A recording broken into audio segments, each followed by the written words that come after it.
de rebâtissement, de la construction de la maison de Dieu. Et c'est le thème que je vais continuer à parler toute l'année. Le thème que je vais continuer à parler toute l'année. Et nous voyons ici, le prophète âgé était en train de faire. Les gens travaillaient beaucoup. Les gens avaient de bons salaires. Les gens avaient tellement de choses, mais ils ne voyaient pas ce qu'ils faisaient. Je me souviens quand je lisais, l'ancien lycéen a dit ici, il témoigne ici, il dit quand je suis venu au Canada pour la première fois, j'avais eu un salaire annuel de 20 000 $. C'était beaucoup. Mais aujourd'hui, je peux en avoir 3 fois, 4 fois ce salaire, mais je ne vois rien. Mais ce qui est important, c'est de quoi? Plus ça monte, c'est plus je devais voir encore plus clair. Mais nous vivons, soyons honnêtes entre nous. Quand je travaillais, moi, pour le gouvernement, quand je regardais mon T4, je me disais, est-ce que c'est moi qui recevais cet argent? Pourquoi je me posais cette question? Quand je regardais le T4 et je regarde les comptes, je regarde les relevés de comptes et je regarde le T4, j'ai pitié de moi-même. J'ai pitié de moi-même. Je me dis, Seigneur, c'est ce qui m'a poussé même de laisser le travail. Je dis, je dois faire les efforts, mais à la fin de l'année, vous savez, le compte est vide. Hein? Par le temps, le compte est vide, je reçois une lettre de Revenu Canada. Vous nous devez 4 000 $. Je dis, Seigneur Jésus, le compte est déjà vide. Et je vous dois encore. Je vous dois encore. Et mais quand quelqu'un arrive, il me voit dans les bureaux, il dit, ce monsieur est mort. Il doit avoir un bon salaire. Il doit avoir un bon salaire. Mais la plupart de nos salaires-là, on ne les voit pas. On dit, celui qui travaille, le salaire de quelqu'un qui est en gage. C'est comme s'il met dans un sac percé. Sac troué. Troué, c'est quoi? Je vais vous donner un exemple très pratique. Parfois, je disais que les banquiers sont contre moi. Vraiment. On peut avoir 4 000 $ entre les matins. Arrivé le soir, c'est 5 $, pasteur. Quand le propriétaire de la maison passe, quand Bell Canada passe, quand Rogers passe, quand Ambridge passe, quand l'autre passe, ils passent le même jour. Hein? Et quand ils passent le même jour, il y avait 4 000 $ le matin. Arrivé le soir, 5. Et si le banquier avait planifié sur mon argent, quand il revient le lendemain, il trouve 5 $. Il dit, ça c'est quel type de client? Le salaire de celui qui travaille à gage, il met dans un sac, troué, percé. Donc quand ça entre, c'est déjà, à un certain moment, j'allais au travail, je me réveille. Parce que je sais déjà, le chèque qui va venir, je sais que là où ça part déjà. Avant que ça arrive, tu sais là où déjà ça part. Et il fait moins 20 dehors. Tu te dis, je dois partir seulement. Parce que si je ne pars pas, ce n'est pas parce que le chèque va sauter. Ça ne saute pas pour rien, il y aura encore une amende à payer. Donc je dis, si droit saute, donc c'est calvaire. Même si je suis malade, je dois partir. Je dois partir. Vous voyez dans la pression que nous vivons. À un certain moment, tu vois quelqu'un, il est en train de tousser. Pourquoi tu es venu? Il y a des gens qui vont passer. Il y a des gens qui vont passer. Pourquoi tu n'es pas resté à la maison? Tu ne sais pas les secrets. Les gens vont passer. Ils ne verront pas que tu es malade. Vous n'allez pas dire que oh non, j'étais malade, c'est la raison. On ne dit pas ça.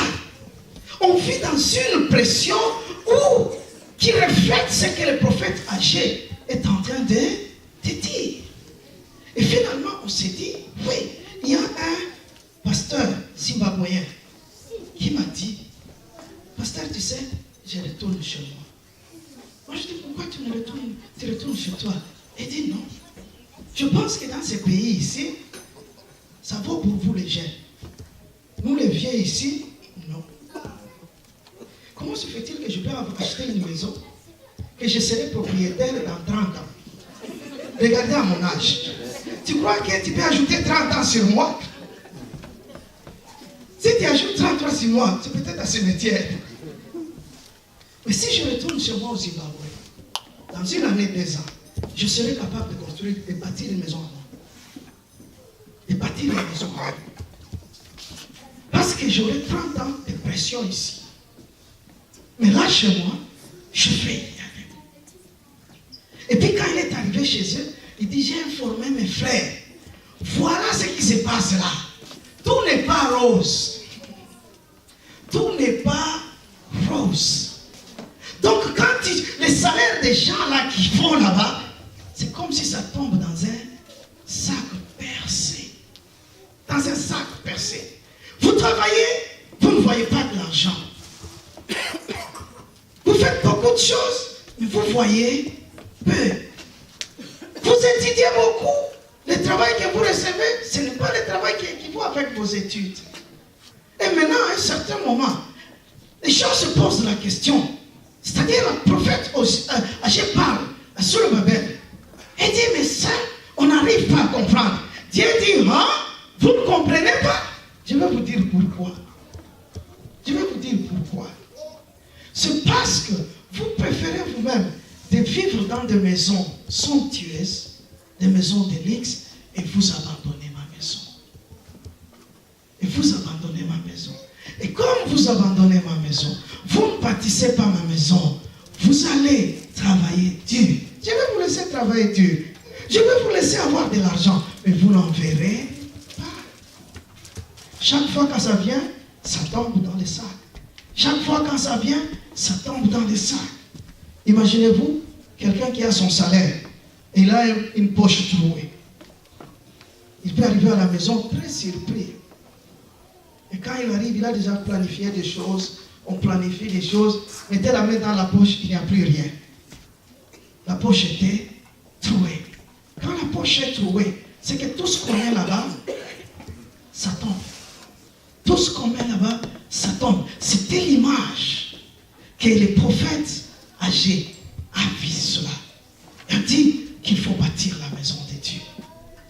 Il est en train d'expliquer, dit au gouverneur, vous devez faire un effort de bâtir. C'est-à-dire, dès que vous bâtissez d'abord ma maison, moi je m'occuperai de la vôtre. C'est ça la formule de Dieu qu'on a compris. C'est ça la formule de Dieu qu'on a compris. Dès qu'on bâtit ma maison, moi je bâtirai aussi la vôtre. Je bâtirai la vôtre. Et quand on se dit, le corps que nous avons est aussi le temple de Dieu. Si tu ne prends pas soin du temple, de ton corps, là, Dieu aussi ne va pas prendre soin de toi. Dieu ne va pas prendre soin de toi. Parce que le corps est le temple de Dieu. Il faut prendre soin. Lorsqu'on prend bien le temple de Dieu, ce corps-là, Dieu se manifeste. Ainsi, je voudrais tout simplement réveiller chacun de nous. Réveiller chacun de nous. Celui qui est comme moi. Qui reçoit de l'argent, mais dans les poches trouées. De comprendre, tout seulement, ce n'est pas. Vous savez, quand Revenu Canada vous réclame l'argent, il vous acharne. Il vous a une pression extraordinaire. Vous ne payez pas, il y a des intérêts qui comptent. Mais pourquoi vous mettez des intérêts? C'est parce que je n'en ai pas que je ne paye pas. Mais par le temps, tu as de l'argent, on te dit, wow. Il y en a ceux qui ont payé, ceux qui ont pris des prêts étudiants. On ne peut pas se dire. Il y en a ceux qui ont pris des prêts étudiants. Quand tu payes, on te dit, tu n'es qu'en train de payer que les intérêts. Moi je dis, quand est-ce que je vais terminer?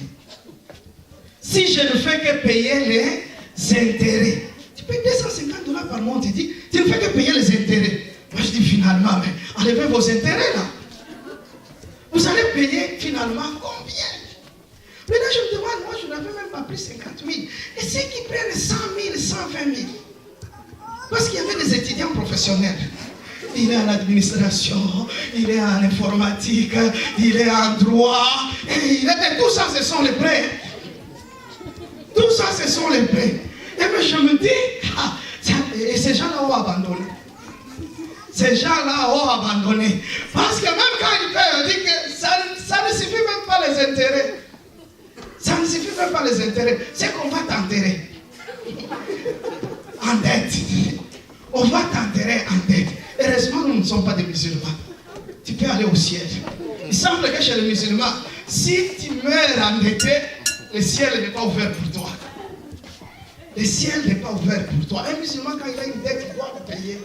Dieu ne reçoit pas ceux qui ont des dettes. Dieu ne reçoit pas ceux qui ont des dettes. Donc c'est quelque chose de très important. Il faut arriver à réfléchir à un certain moment. Quelqu'un se dise, oui, il y a un problème, mais qu'est-ce que nous allons faire pour sortir de ce problème? Dieu ne donne pas seulement des questions, mais il donne aussi des réponses. Il dit à Haché, vous vous posez des questions, pourquoi? Oui, on se pose pourquoi? Parce qu'on travaille beaucoup, on n'arrive pas à voir. Il dit, c'est parce que vous ne vous occupez pas de ma maison. C'est parce que vous ne bâtissez pas ma maison. Quand vous allez commencer à bâtir ma maison, vous allez voir ce que vous travaillez pour, vous allez commencer à en bénéficier. C'est ce que Dieu est en train d'expliquer à Agé. Et je dis, ça c'est une chose. Mais on n'a pas toujours compris. Que Dieu nous donne une compréhension. On n'a pas toujours compris. On pense que je bâtis moi-même. C'est ça que je bâtis. Mais au fur et à mesure, je me force de bâtir moi-même. Je reste toujours les mains vides. Je reste toujours les mains vides. Quelqu'un va te dire, il ne donne pas l'offrande parce que je dois avoir. Et quand tu vas arriver là-bas, c'est que tu devais même donner l'offrande. Il y en a plus. Beaucoup de nous ici, nous sommes connectés là où nous venons. Chaque fois qu'il y a, si ton chèque entre les jeudis et mercredis, on reçoit un coup de fil. Malaria, on m'a attrapé des cancers, on m'a attrapé des cancers. Vous envoyez, le téléphone cesse. Dans 2 semaines, le mercredi, et notre téléphone sonne. À un certain moment, quand ça sonne, tu vois l'homme et le mari. Laisse encore. On demande encore. Je n'ai pas encore payé Hydro ici. Le téléphone sonne encore. Parce que les téléphones de 3 heures du matin, de 2 heures du matin, ne sont pas bonnes. Ne sont pas bonnes. Les téléphones de 3 heures, 4 heures du matin ne sont pas bonnes. À un certain moment, il faut se dire, laisse que ça sonne. Ils ne vont pas mourir. Je ne suis pas Dieu. Vous savez, ces gens-là, ils vont te tuer, ils vont demander un autre. Toi, tu es déjà mort. Quand tu meurs, ils changent de demandeur. Ils vont aller demander aux autres. Et maintenant, quand toi, tu t'occupes de dire, oh non, vous savez, si je ne donne pas. Oui. Il y a mon cousin qui me disait, il travaille chaque fois avec son ami. Il dit, je vais envoyer l'argent à Manuel. Je vais envoyer l'argent à Western Union. Et lui dit, tu envoies chez qui? Oh non, j'envoie sur ma famille. Il dit, toi, tu n'as même pas de moyens comme moi. Comment tu trouves pour envoyer? Il dit, tu ne peux pas comprendre. Nous, même si on n'en a pas, on envoie. On envoie. Toi, tu en as parce que tu calcules ton restaurant, parce que tu calcules ton cinéma. Moi, le cinéma, là, je l'envoie en Afrique. Le restaurant, là, je l'envoie en Afrique. J'achète mon sac de riz de $15. C'est ça, mon repas. Je ne viens pas au McDonald's tous les jours. Parce que je réserve quelque chose pour ça. Mais à un certain moment, nous vivons dans une situation où, à la fin de chaque année, on se dit, où est parti l'argent? Nous sommes dans un point où nous prions beaucoup pour ne pas tomber malade. Pour ne pas tomber malade. Le docteur te dit, oh non, tu dois faire un peu 1 mois et demi ou 2 mois. Oh non. 2 semaines seulement. Les docteurs voient que c'est 2 mois. Non, parce que 2 mois. Chez moi, quand je ne travaille pas, je ne reçois pas l'argent. Donc, qu'est-ce que je vais faire? Docteur, tu me donnes 2 mois. C'est que tu veux me punir. J'irai comme ça. J'irai comme ça. Donc, on se pose toutes ces questions. On se dit, Seigneur, pourquoi? Et nous sommes là. À un certain moment, nous venons, oh, gloire à Dieu, Seigneur, agis. Vous savez ce qui nous sauve? C'est le Seigneur Jésus. La situation que nous traversons, si nous étions comme d'autres personnes, il y aurait beaucoup de suicides. Il y aurait beaucoup de suicides. Beaucoup de suicides. Vous savez, je vous ai donné un exemple ici. J'ai fait une formation pour intervenir, premier intervenant sur le cas de suicide, qu'on nous a formé pour les gens qui travaillent avec les immigrants, parce qu'ils viennent avec des problèmes. Avant d'entrer là-bas, il y avait une feuille. Tu écris ton nom et une question à côté. As-tu déjà tenté de te suicider? Oui ou non? Tout le monde répondait. Moi, quand je suis arrivé, j'ai écrit mon nom. As-tu déjà tenté de te suicider? Non. Je suis passé. Vous savez ce qui était étonnant? Avant que le professeur commence à donner les cours, il dit, José, c'est qui? Je dis, peut-être on a des José, toi, José ici. Il dit, José Mukessa, c'est qui? Je dis, qu'est-ce que j'ai fait encore? Moi, je dis, c'est moi. Il dit, tu peux te mettre debout? Moi, je dis, oui. Tu n'as jamais tenté de te suicider? Moi, je dis, pourquoi? Tu n'as jamais eu de pensées suicidaires? Je dis, jamais. Pourquoi je dois en avoir? Il dit, moi, je dis, pourquoi tu me poses cette question? Il dit, parce que tu es la seule personne ici qui a dit non. J'ai regardé dans toute la salle, je dis, tous ces papas et ces mamans ont déjà tenté de se suicider. Moi, je dis, vous ne vous aimez pas. Vous ne vous aimez pas. Qu'est-ce qui...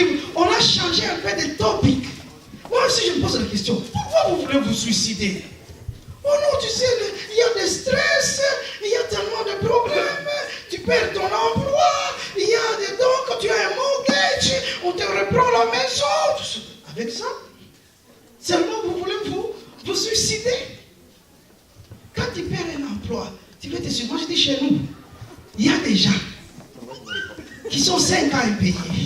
Ils sont en vie, ils ne se suicident pas. Il y a des chômeurs, 10 ans. Ils n'ont pas d'emploi. Et ils sont contents. Ils vivent tout simplement. Toi, tu perds un emploi. Il y a donc l'assurance emploi, chômage qui est là. Il y a le bien-être social qui est là. Et puis tu veux te suicider. Banque alimentaire. Et là, tu veux te suicider. Moi, je dis, Dieu ne sera pas content avec vous. Dieu ne sera pas content avec vous. Vous êtes ingrats. Parce que tout ce que vous nous donnez, vous savez ici, si on nous donne là chez nous, Philippe, personne. Donc ça ne sera pas même 0, ça sera en dessous de 0. Personne n'est en train de se suicider. Nous luttons pour savoir avoir seulement à manger. Nous allons avoir à manger. Mais toi tu me dis, oh non, parce que je n'ai plus de restaurant, je n'ai plus de cinéma, la vie ne faut plus. On m'a retiré ma voiture, je dois mourir. Waouh! Tu n'aimes pas la vie. Mais regardez, dans cette situation où nous vivons, on se pose toutes ces questions. On se dit c'est quoi? Mais Dieu a bien expliqué. Dieu a bien expliqué. Mais quand on nous a enseigné ce cours-là, finalement on a dit, les gens qui sont spirituels, ils ont un taux de suicide, de tentatives de suicide trop bas. Trop bas. Les gens qui sont spirituels, j'ai dit, ouf, merci Seigneur Jésus. Jésus est tellement bon. Jésus est tellement bon. Parce que je sais qu'il est en moi. Même si j'ai des problèmes, lui, il est la solution. Il est la solution. Il n'y a aucun problème qui peut être plus que lui. Si je ne trouve pas à manger aujourd'hui, demain il me donnera à manger. Je le glorifie. Paul dit, je sais vivre dans l'insuffisance, je sais vivre dans l'abondance aussi. Je sais vivre dans l'abondance. Donc c'est quelque chose qui est important. Il se pose cette question et dit, pourquoi nous travaillons et nous ne voyons pas beaucoup d'argent? C'est parce que nous ne voyons pas, parce que nous n'utilisons pas bien. Nous négligeons la maison de Dieu. Et quand je vis cela, je dis, Seigneur, je dois prendre soin de ta maison. Je dois bâtir ta maison. Je sais qu'en bâtissant ta maison, tu bâtiras la mienne. Parce que c'est ça la seule formule. Je ne veux pas être stressé tout le temps. Je ne veux pas être tout simplement dans une dépression. Beaucoup de gens prennent des médicaments de dépression à cause des factures. Il y a quelqu'un qui m'a dit, nous on ne l'appelle pas Ambridge, On l'appelle Satan. On l'appelle Satan. Il vient tout le temps. Et puis ça ne diminue jamais. Il ne fait qu'augmenter. Il ne fait qu'augmenter.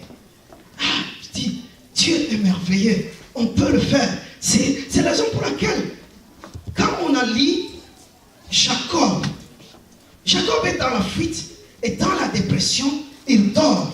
Et quand il dort, il voit la nuit, les anges monter, descendre, les anges monter, descendre. Il dit, certainement, cette place est redoutable. Il y a Dieu ici.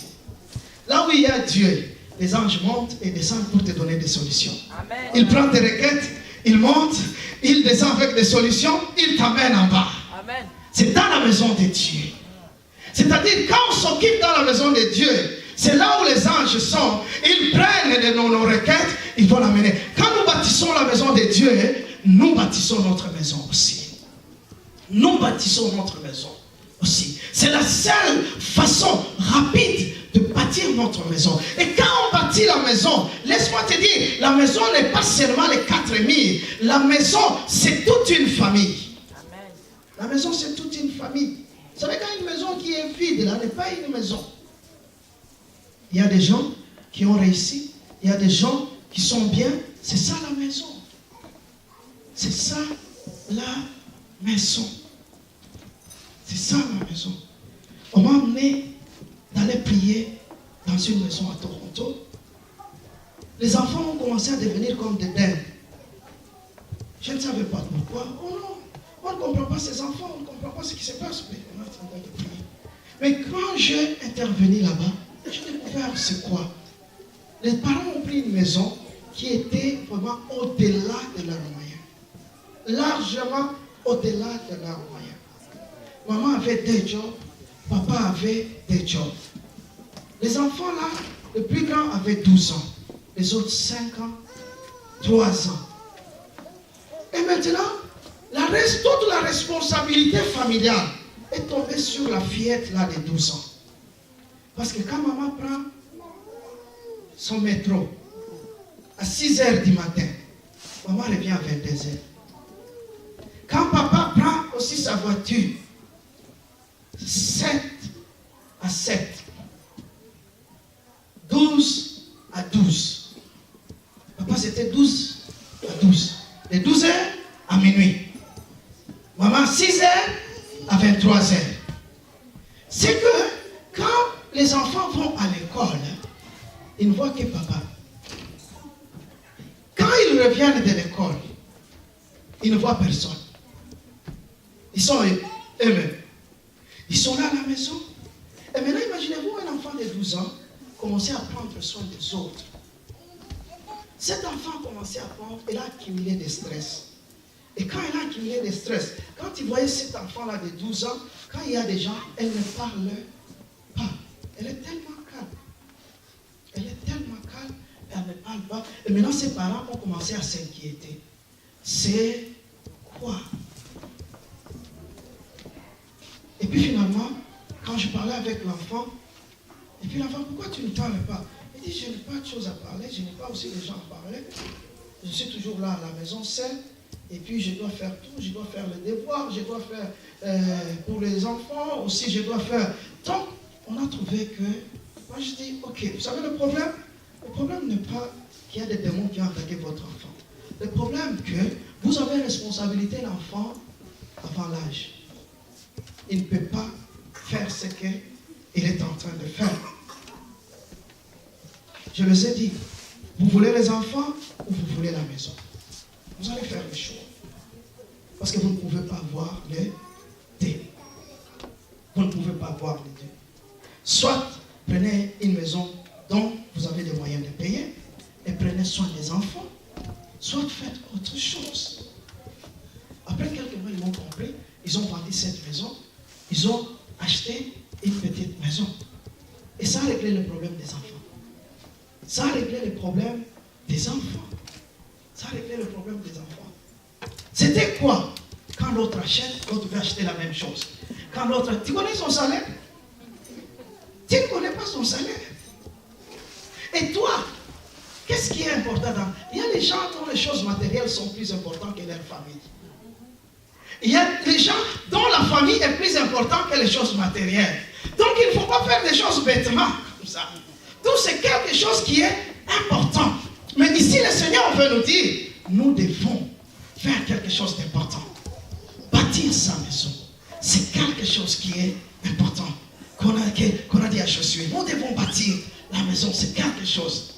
Et El Shaddai, nous devons bâtir la maison de Dieu. Nous devons bâtir la maison de Dieu. C'est quelque chose. On a bâti, mais il faut bâtir encore. On a bâti, il faut bâtir encore.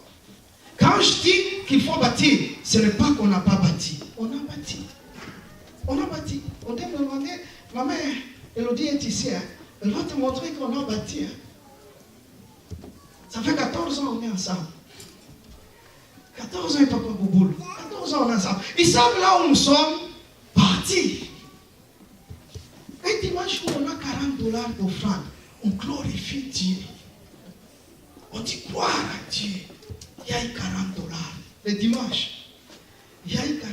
On glorifie Dieu. On dit Seigneur, merci beaucoup. Que Dieu soit loué. Quand on a eu 25 personnes, on dit ah, Seigneur soit glorifié. Dieu est tellement béni. On paye $500 par mois, papa du ciel. 4 mois de behind. On n'a pas payé. 4 mois de dette. Parce qu'imaginez-vous avec $40, si vous faites x4, c'est 160. Et le loyer est 500. Comment on va arriver à payer? Mais gloire à Dieu. Quand vous bâtissez sa maison, Dieu bâtit aussi. Dieu bâtit aussi. Dieu bâtit aussi. Et pourquoi je dis cela? On a reçu le rapport de finances de l'église. Quand on a reçu le rapport de finances de l'église, on a dit, loyer qu'on a payé cette année, $47,000. C'est ce qu'on a payé. Dans le rapport, quand je lis, on a payé $47,000 en 2014 pour notre loyer. On a payé 3 000 à 3 500 pour le hydro. On a payé 3 000 à 3 500 pour les gaz. Là, on n'ajoute pas les téléphones. Là, on n'ajoute pas les instruments. Là, on n'ajoute pas autre chose. Et quand vous faites tous ces calculs, on arrive facilement à 70 000 $. Pour une année. On le paye à qui? Au propriétaire. Nous, on reçoit quoi? La facture, c'est rien du tout. Qu'est-ce qu'on empoche parmi nous? Qu'est-ce qu'on empoche parmi nous? Absolument rien.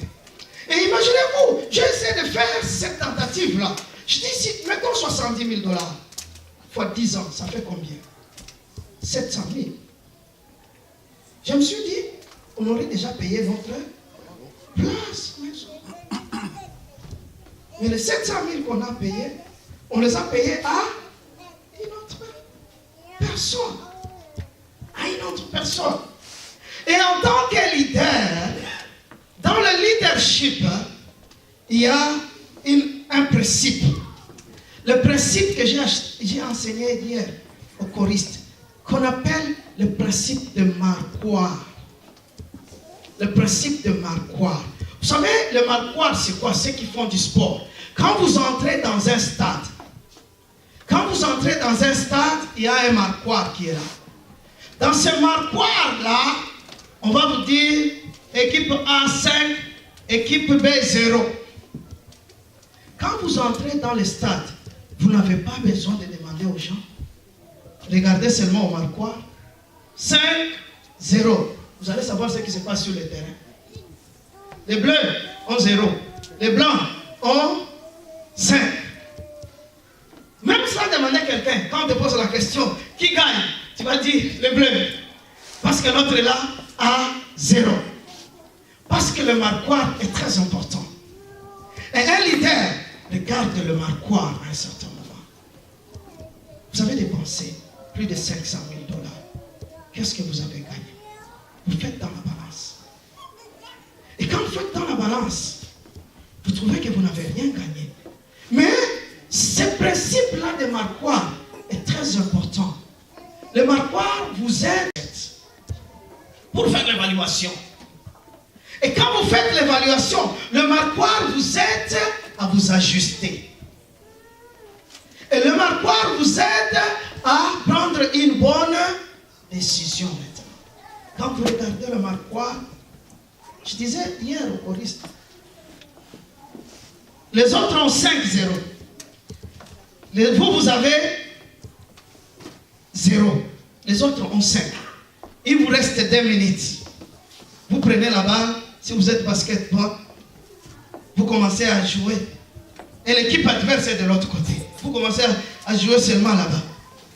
Les gens qui sont sur le terrain vont vous dire, oh, this stupid guy. Il vous reste 2 minutes. On vous mène 5-0. Et tu prends la balle, tu vas jouer dans votre camp, tu es en train de faire. Ou si vous êtes un joueur de soccer, on vous a déjà mené 5-0. Vous prenez la balle, au lieu d'aller dans la balle, dans les cas adverses, vous allez dans votre camp, vous commencez à faire des dribblings. Ces dribblings sont inutiles. Parce que l'arbitre va siffler le match et vous allez perdre.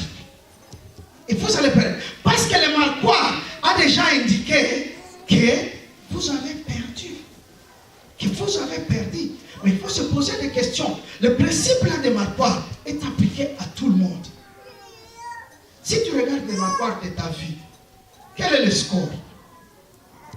Regardez le score de ta vie. C'est combien? À 0. C'est 2 à 5 ou quoi? Parce que chacun de nous a un marqueur. Tu vas regarder sur ton nom financier, c'est combien? Le marqueur dit combien? Sur le plan de la vie, le marqueur te dit combien? Dans tous les domaines de la vie, le marqueur indique combien sur toi. Et quand tu le sais, c'est seulement un stupide qui regarde le marqueur, il a perdu, hein, et il continue à faire la distraction. Il continue. Parce que le marqueur est en train de te dire, si tu ne fais pas attention, tu vas terminer un loser dans ta vie. On va t'enterrer un loser. Mais si tu ne fais pas la distraction, tu fais un effort, ça t'aide. Les leaders, c'est comme ça. Dans la vie, c'est comme ça. Vous allez voir. La plupart des matchs, les gens qui regardent le match, vous allez essayer de voir, vous dites, waouh, qu'est-ce qui se passe? L'entraîneur regarde, il reste 2 minutes, on est en train de les mener. L'entraîneur dit à l'arbitre, arrête-toi, amène les joueurs ici. Les joueurs viennent. L'entraîneur donne les dernières instructions. Il doit s'ajuster au temps, il doit s'ajuster à la ligne où vont les scores. Et dans la vie, c'est très important pour chacun de nous. Si dans ta vie, tu n'ajustes pas ta vie, selon les marqueurs de ta vie, tu vas finir un loser. Tu vas finir un loser. Vous savez, être un loser, c'est une volonté. C'est une volonté. C'est regarder ton marqueur et ne faire rien. Parce que Dieu montre le marqueur à chacun de nous. Mais quand tu regardes, tu ne fais rien, tu vas finir loser. L'équipe qui gagne, ce n'est pas seulement... Je disais hier, je regardais le match de hockey des Canadiens, les jeunes ici. Ils avaient un championnat. Canada, Russie. Deuxième mi-temps là, Canada mène 5-1. 5-1. J'étais là avec ma femme, j'ai dit, wow, Canada, wow. Je vais aller prendre un peu de l'eau, revenir, oh, 5-2, 5-3, 5-4. Et j'ai dit à ma femme, moi je m'en vais. Je ne vais pas perdre. Je ne vais pas voir l'échec, je ne vais pas perdre. Le match n'est plus intéressant. C'était intéressant quand c'était 5-1. Maintenant ça devient 5-4. C'est risque ici. Ce n'est pas les gens qui vont visionner. Vous allez me dire après le score était combien?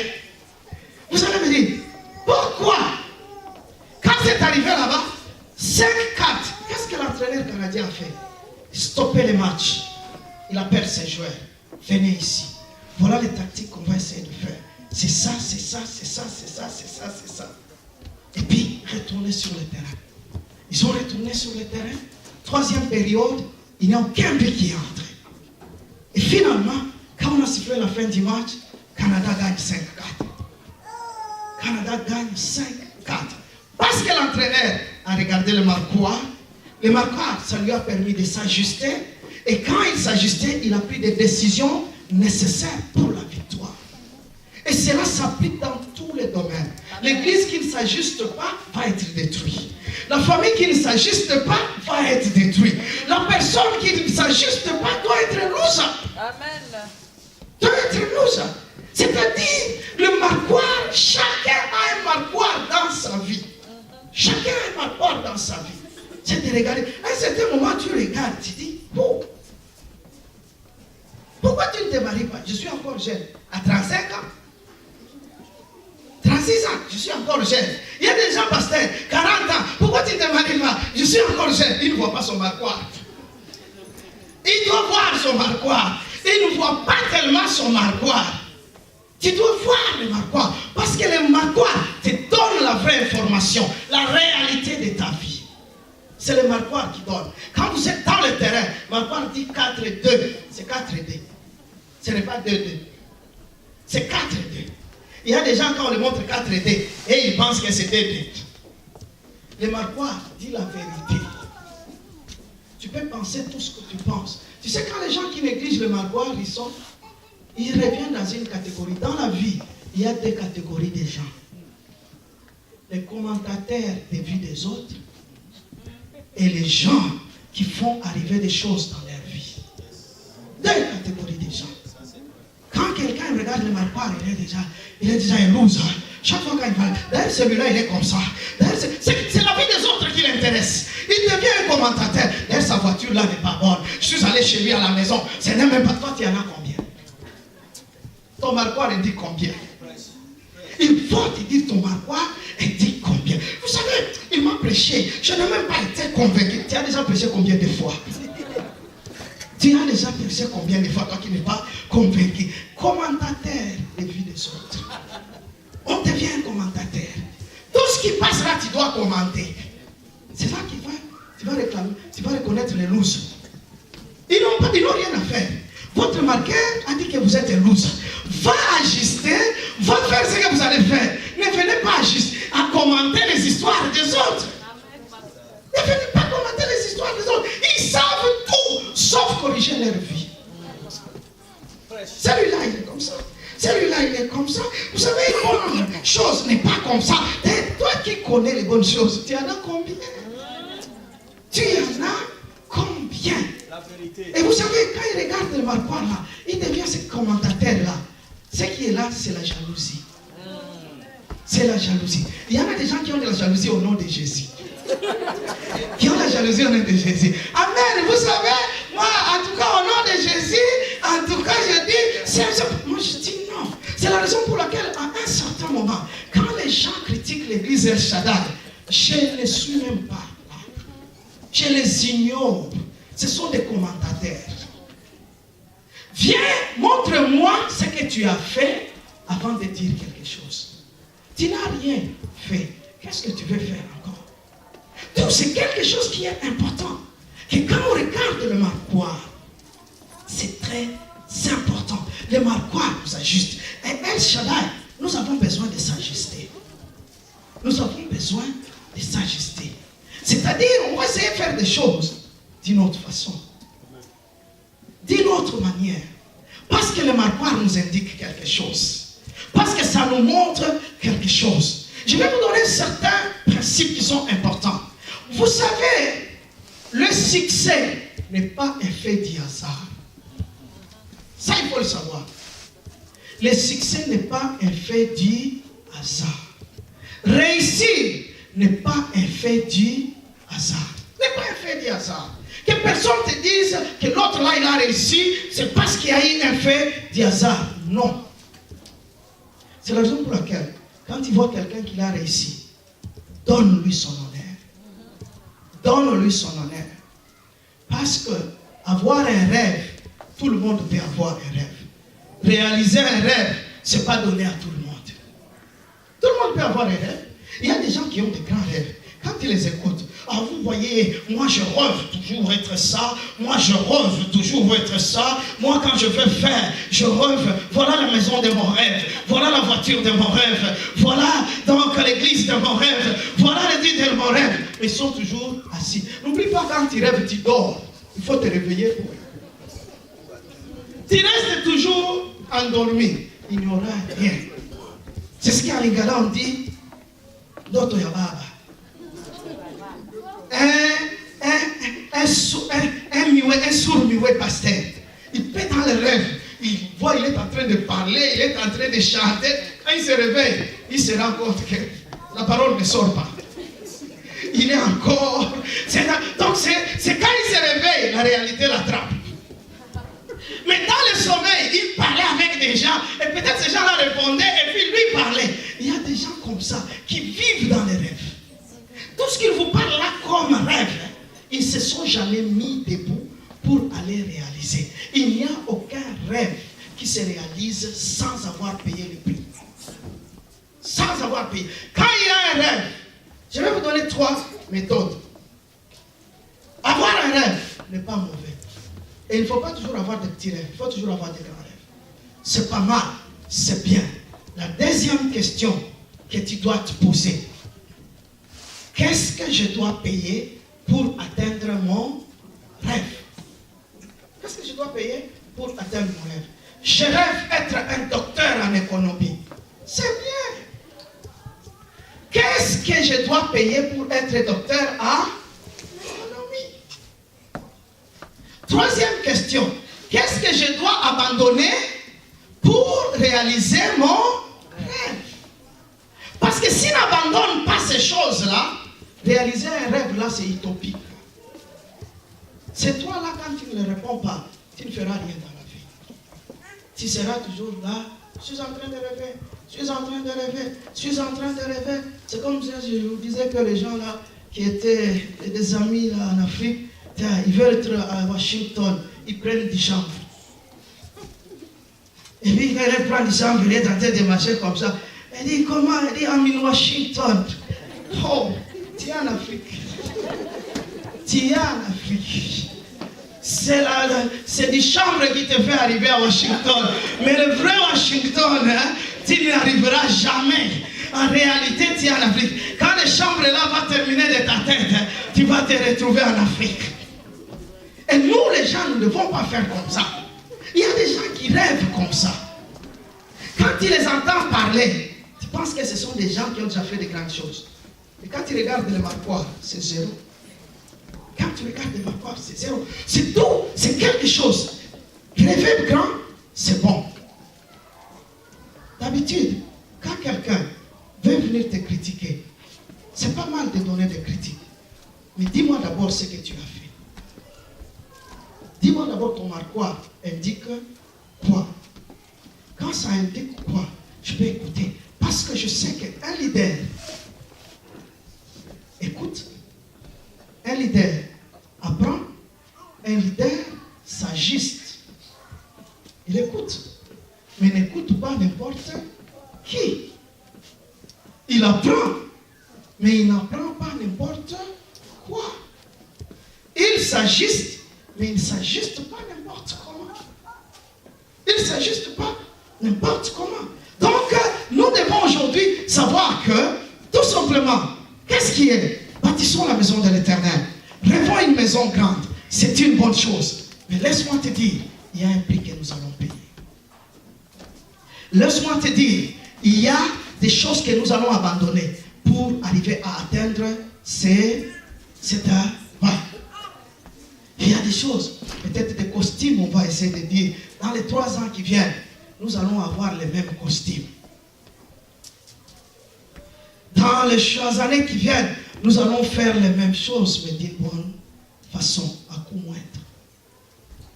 Nous allons changer de faire certaines choses. Nous allons nous ajuster par rapport au Marquois. Nous allons être une équipe exceptionnelle. 3 choses que je vais vous demander d'écrire pour avoir une bonne équipe. Il y a 3 choses que je vais vous demander pour avoir une bonne équipe. Caractère, compétence, consistance. Caractère, compétence, consistance. C'est très important. Intégrité, caractère, intégrité, honnêteté, bonne réputation, quelqu'un de ponctuel, quelqu'un, c'est ce caractère. Une équipe qui gagne, c'est une équipe qui a des gens comme ça, des gens de bonne réputation, des gens de bonne, d'honnêteté, des gens de quoi? Caractère, compétence, des gens qui savent. N'amène pas les looses dans votre équipe. Les gens qui sont compétents. C'est quelque chose de très important. Je disais hier au choriste, vous êtes en train de jouer un match de soccer. Vous êtes un but partout. Vous jouez avec Barcelone. Lionel Messi est là. Barcelone a un penalty. Tu crois que l'entraîneur va donner à qui? Ils sont 11. On donne à qui? On donne à Messi. On donne à Messi. Même si vous êtes 11. Quand on est un but partout. Et puis il y a Messi qui est dans notre équipe. Et qui a un penalty. C'est à Messi qu'on donne. Tu ne peux pas venir. Oh non, Messi a déjà eu déjà 4 penalties dans les matchs passés. Pourquoi? Il faut être juste. You are not fair. Donc, qu'est-ce qui est là? Parce que Messi a 99% de chances de marquer. Toi, tu as 15% de chances de marquer. Et si l'entraîneur te donne toi, il est stupide. Il est stupide. Et sa stupidité-là ne sera pas vue seulement par ses joueurs, par tout le monde qui est dans le stade. N'avez-vous jamais vu, il y a des gens qui disent, pourquoi on n'a pas donné à Messi? Pourquoi cet entraîneur ici, c'est un stupide? Il a donné à l'autre. Parce que lui, il a 99%. Et dans chaque équipe, quand vous voulez sélectionner, sélectionnez des Messi. Sélectionnez des Messi. Il y a des gens, parce qu'il y a des gens toujours égoïstes.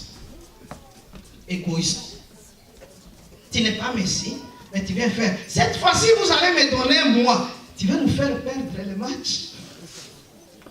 Tu ne peux pas nous faire perdre le match. On t'aime beaucoup, mais on ne te donne pas.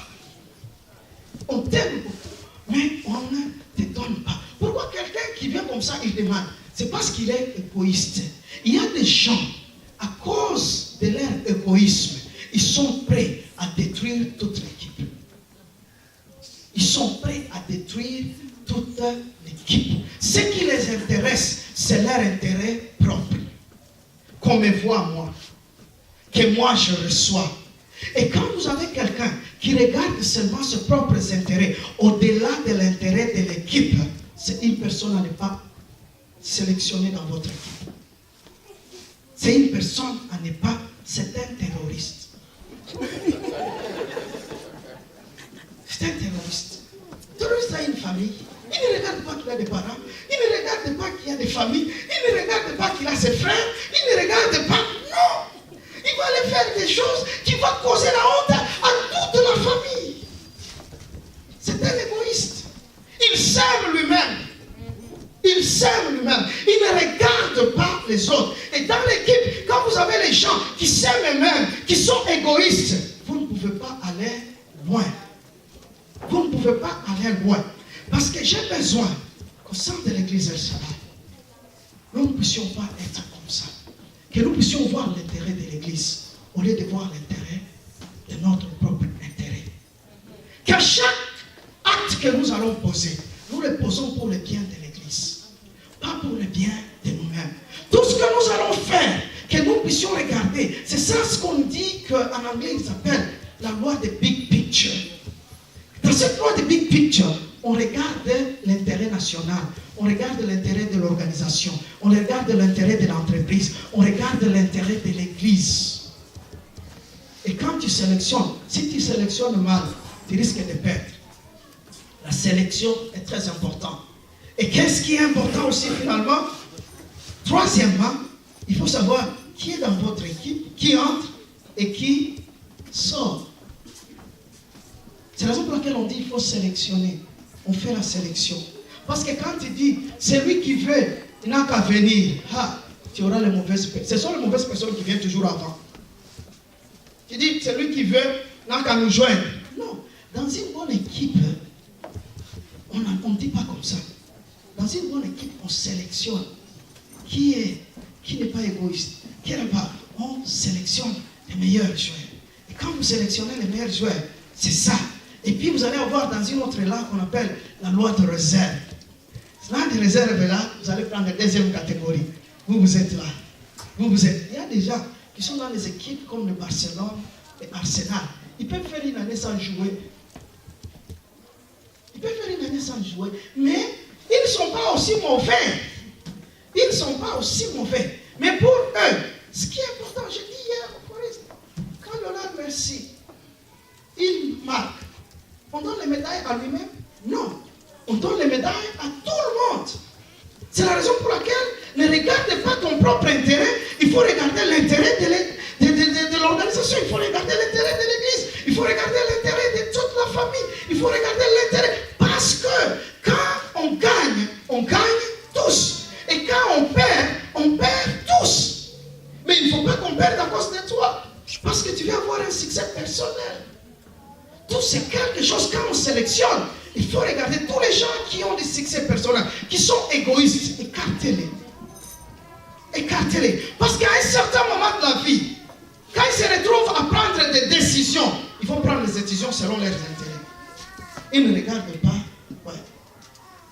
Et j'ai aimé, en concluant, que quand je regardais la télévision en France, on a dit, les groupes là des tireurs d'élite, leur objectif et leur slogan, c'est-à-dire être prêt à perdre sa vie pour protéger la vie d'une autre personne. Quel job!